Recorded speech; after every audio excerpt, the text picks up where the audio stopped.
Okay, Tom again here with History Delights. I'm with my friend Seth. We got Eric behind the camera there. Seth, would you like to share with the viewers your setup here and what you've been doing this morning? Yeah.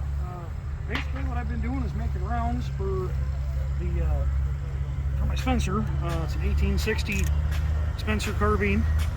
It was used by the cavalry and several other regiments and units within the Civil War era, but primarily with the cavalry. The other one I've been making rounds for is a Colt pistol. It was converted from black powder to cartridge after the Civil War, but I still use it.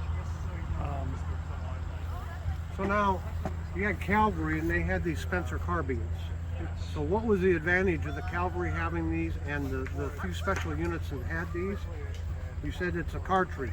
Yep. So is it not true that some dismounted cavalry, if you had a dozen or so dismounted cavalry, they could hold off almost a regiment of those shooting the rifled muskets, right? Because of how fast you could reload. And well, the Spencer had its advantages and it had its disadvantages. The military picked the Spencer over the Henry because it wouldn't go through rounds as fast. right, But the drawback was you didn't have as many rounds. right. And it was actually harder to supply cartridge rounds than it was the black powder. Okay, so this is one of the cartridges here. Yep, that's a blank cartridge. Okay. It takes about 12 grain of powder, and it's fired by a muzzle-loading 209 cap. Is what it is.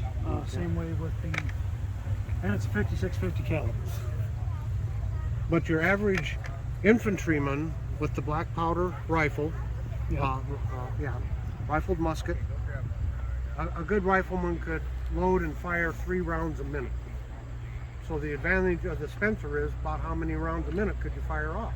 With the Spencer, I could probably fire at least 6. At least 6. 6 to year 1.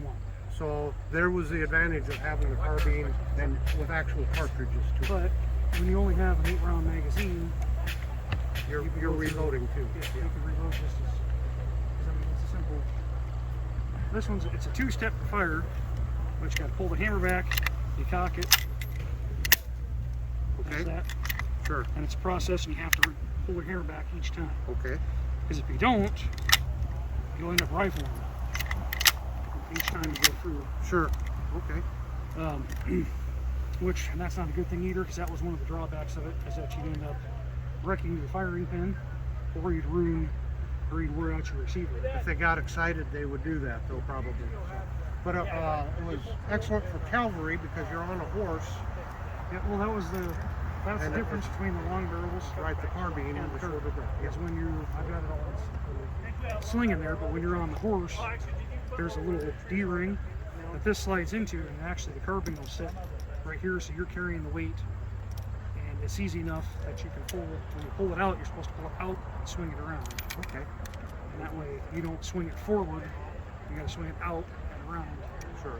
While your horse is standing still, and then you can go in the prone position and fire. Okay. Okay. Well, great. Well, thank you so much for sharing this with us. Any final thoughts or words? No, I just kind of a question and answer for your show that you Okay. produced, Well, so. great. If you have any questions, leave them in the comments, and I'll get a hold of Seth, or you can watch the video, and you can jump on there and answer any questions the viewers might have. That works for me. Until next time, have a very delightful day.